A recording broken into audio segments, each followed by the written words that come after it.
अक्सर हम घर में आलू के पराठे, गोभी के पराठे, मटर के पराठे बनाते हैं। वो फूलते भी नहीं हैं और फटफट जाते हैं। तो आज हम ऐसा तरीका लेके आए जिससे कि हम बड़ी आसानी से और फूले फूले पराठे बना लेंगे और हमारे पराठे फटेंगे भी नहीं। और हम एक ऐसी चटनी बनाएंगे जिसका पराठे के साथ कॉम्बो बहुत ही यूनिक होगा और हमारे पराठे बड़े यमी यमी और सॉफ्ट सॉफ्ट बन के तैयार होंगे। तो आज हम इन तीनों को एक साथ ही यूज करेंगे जिससे कि हमारे पराठे एकदम यूनिक बन के तैयार होंगे। कोई गैस नहीं कर पाएगा ये पराठे कैसे बनाए हैं और एकदम इतने टेस्टी हैं। घर वाले बाहर वाले सब वाहवाही करेंगे और 2 पराठों की जगह 4 पराठे खा जाएंगे। इस पराठे को आप एक बार ट्राई कीजिए और हमें बताइए कि ये पराठा कैसा लगा। रेस्टोरेंट ढाबा को मात देने वाला पराठा है और हम एकदम से सिंपल तरीके से इसे घर में तैयार कर सकते हैं बिना किसी मेहनत के। तो फिर देर किस बात की, आइए मेरे साथ पराठा और चटनी का आनंद लीजिए और देखिए ये पराठा कितना टेस्टी लगता है। तो उसके लिए हमने गोभी ले ली है। गोभी को हमने मोटे मोटे टुकड़ों में तोड़ लिया है। आप चाहें तो चाकू से काट कर लें और इसको देख लेना है कि इस गोभी में कीड़े तो नहीं है और इसके ऊपर जो भी गंदगी लगी होती है, जो हमारा काला काला हो जाता है, उसे हमें ऐसे चाकू की मदद से निकाल देना है। अब ले लिए हमने मटर और हमने ले लिया है पानी। तो पानी से हमें 2-3 बार गोभी को अच्छे से साफ़ कर लेना है जिससे कि हमारी गोभी में जो भी डस्ट होगी वो साफ़ हो जाएगी। तो इस तरह से हमने गोभी को धुल लिया है। उसी पानी में हमने मटर को भी डाल दिया है। मटर को भी हमें 2-3 बार धुल लेना है अच्छे से। तो हमने मटर को भी अच्छे से ऐसे धुल लिया है। इस तरह से मटर उबालने से हमें बहुत ही आसानी हो जाएगी। अगर हम मटर छीलेंगे तो हमें बहुत टाइम लग जाएगा। इस तरह से फिर हमने आलू ले लिए हैं। आलू को हमने बीच से कट कर लिया है। अगर आलू ज़्यादा बड़े हैं तो उसके हम 3 या 4 कट भी कर सकते हैं। हमारे जो छोटे छोटे आलू थे उनके हमने 2 कट किए हैं और जो ज़्यादा बड़े थे उनको हमने 3 कट किए हैं। इस तरह से आप बीच से कट कर दें और इनको भी धुल लेना है। हमारे आलू पहले से ही धुले थे, फिर भी हमने इनको धुल लिया है। आप 2-3 बार धुल लें जिससे कि हमारी सब्जी एकदम साफ़ सुथरी हो जाए और उबलने पे गंदगी ना रहे। तो हमने कुकर में आलू को डाल दिया है और हमने मटर को भी डाल दिया है, साथ में गोभी को भी डाल दिया है और हमने इसमें 1 गिलास पानी डाल देना है और थोड़ा सा हमें नमक डाल देना है जिससे कि हमारी सब्जियों में नमक हो जाए। तो इसी तरह से हमें नमक डाल देना है और हमने इसमें लगा दिया है ढक्कन और अब हम चलते हैं गैस की तरफ। तो गैस पे हमें इसको रख देना है। हमें इसमें 2 सीटी आने तक इसको पकाना है। तब तक हम अपने आटे की तैयारी कर लेते हैं। तो हमने ले लिया है आटा। आपके घर में जैसे लोग हैं वैसे आप आटा लीजिए। तो हमने उसमें थोड़ा सा बेसन डाल लिया है। तो हमने स्वाद अनुसार नमक ले लिया है और अब हमने इसमें कस्तूरी मेथी ले ली है भुनी हुई और हमने इसको मसल के ऐसे डाल दिया है। अब हम आगे इसमें अजवाइन लेंगे। अजवाइन को हमने हाथ से मसल के ऐसे ऐसे डाल देना है जिससे कि अजवाइन की खुशबू हमारी अच्छी आएगी। और हमने हींग ले ली है। हींग हमारे लिए बहुत अच्छी होती है, हमारे स्वास्थ्य के लिए सबसे अच्छी होती है। आप हींग ज़रूर डालें। फिर हमने इसमें ले लिए हैं दरदरी लाल मिर्च कुटी हुई। फिर हमने इसको अच्छे से मिला लिया है। मिलाने के बाद इसको हमें थोड़ा थोड़ा पानी डाल के सॉफ्ट आटा गूंदना है। अगर हम आटा सॉफ्ट नहीं गूंदेंगे तो हमारे आलू के पराठे फट जाएंगे। इस तरह से हमें थोड़ा थोड़ा पानी डाल के और मसल मसल के आटा गूंदना है और आटे को हमें अच्छे से तैयार कर लेना है।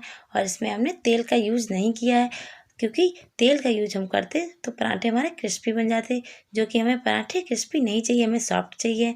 इस तरह से हमने गूंद के आटा को तैयार कर लिया है और इसको हम थोड़ी देर के लिए ढक के रख देंगे जिससे कि हमारा आटा सॉफ्ट हो जाएगा और हमें ज़्यादा मेहनत नहीं करनी पड़ेगी। ऊपर से हम इसे तेल लगा देते हैं। अगर हम अंदर से तेल डालते हैं तो पराठे हमारे क्रिस्पी बन जाएंगे और हम अगर ऊपर से तेल लगाते हैं तो आटा हमारा सॉफ्ट हो जाएगा।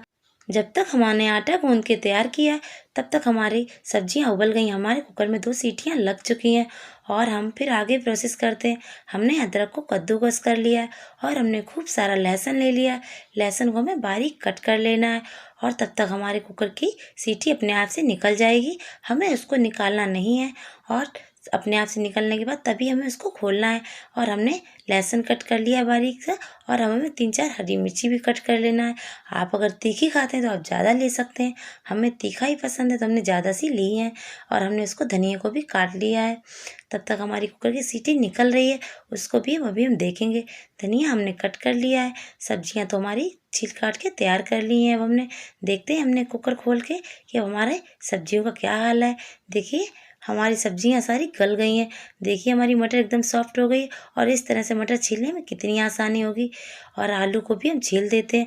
अगर आप चाहें तो आलू पहले भी छील के रख सकते हैं, लेकिन हमने जल्दबाजी के चलते हमने ऐसे रख दिए थे, जिससे कि जल्दी छिल जाएंगे, कोई दिक्कत नहीं होगी।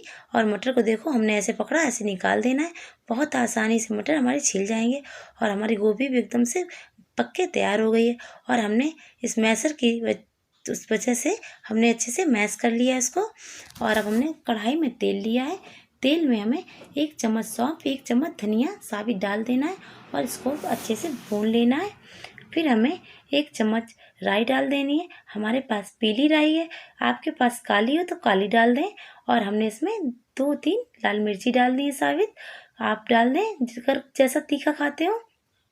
हमने लहसुन डाल दिया है, लहसुन को हमें भून लेना है थोड़ी देर 2 मिनट तक। फिर हमें मिर्ची भी डाल देनी है, उसको भी भूनने के बाद हमने उसमें सारा मिक्सर डाल दिया, और हमने अदरक भी डाल दी है। और इसको अच्छे से हमें चला लेना है, ऐसे चलाना है, भूनना है 2-3 मिनट तक। और हमने मसाले डाल दिए हैं। मसाले में हमने धनिया, हल्दी, नमक, मिर्च सब कुछ डाल दिया है, और हमने फ्राई अच्छे से कर लिया है। और हमारे मसाला अच्छे से तैयार हो गया है। अब हम चटनी की तरफ चलते हैं। तो हमने टमाटर को कट कर लिया है, तो आप चाहें तो बारीक कट कर सकते हैं, हमने थोड़ा मोटा मोटा कट किया है। और हमने पैन में लिया है तेल, और उसमें डाला है हमने 1 चम्मच जीरा और 1 चम्मच पीली सरसों, और हमने साथ में लाल 2 मिर्च डाली है, और हमने टमाटर डाल दिए हैं। उनको चलाने के बाद हमने नमक डाल दिया है, और थोड़ी सी हमने हल्दी डाल दी है। और हमने अब ले लिया है गुड़। गुड़ आप जैसा मीठा खाते हैं उस तरह से डालें। हमने गुड़ डाल दिया 2 चम्मच तक, और हमने इसमें लगा दिया है पानी, और हम इसे अच्छे से ढक देने के बाद उबालेंगे। और अब हमने तवा रख दिया है, और हमने अपनी लोई तैयार कर ली है, और सूखे आटा लगा लिया है। थोड़ा सा उसको बेल के हमने उसमें स्टफिंग भरेंगे। देखिए हमारी स्टफिंग भी ठंडी हो चुकी है, तो हमने इसको भर लिया है। आपको जैसे ज़रूरत हो वैसे भरें, ज़्यादा चाहें तो ज़्यादा भी भर सकते हैं। तो हमने एक अंगूठे से उसको स्टफिंग को अंदर करते हुए और दूसरे से हमने फोल्ड करते हुए इस तरह से दबा लेना है, और हमने उसको सूखा आटा लगा के अब हमें अच्छे से बेल लेना है।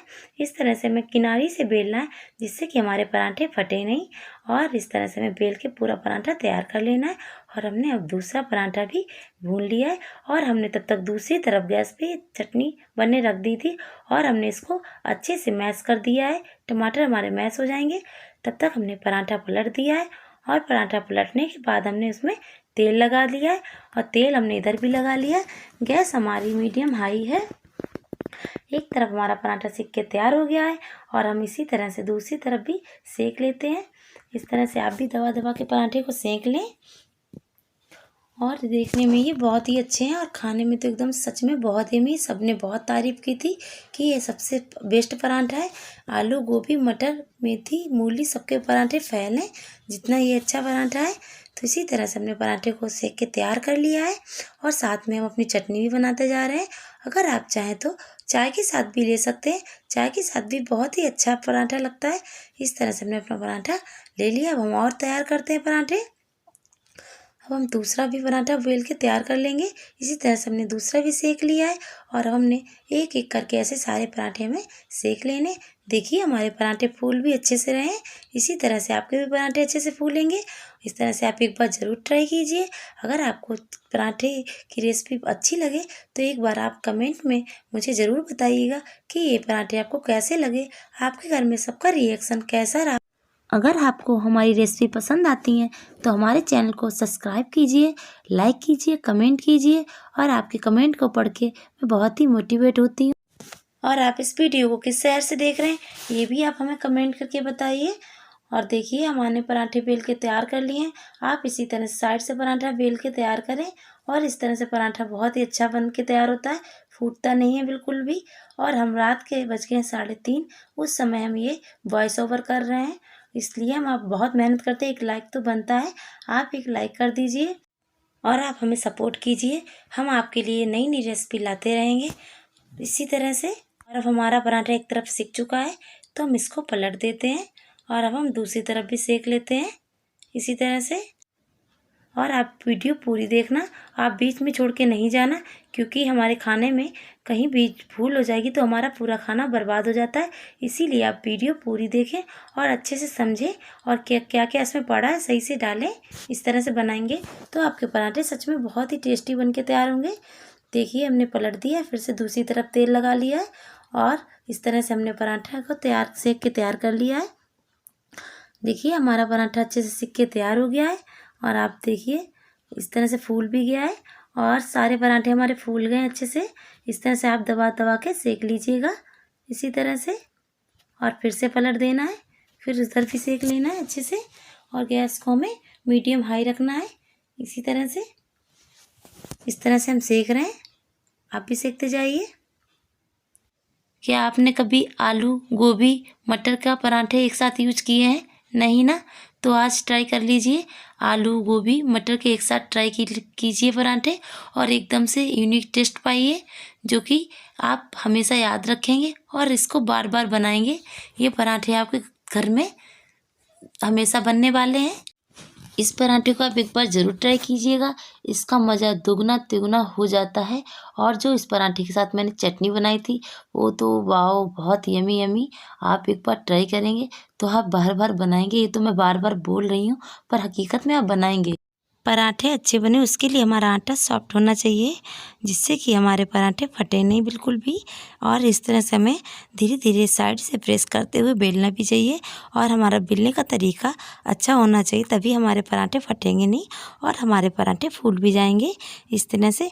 और हमें साइड से प्रेस करते करते इसको पराठे को दबाना है और जिससे कि हमारे पराठे एकदम से बैलून जैसे फूल जाएंगे इस तरह से।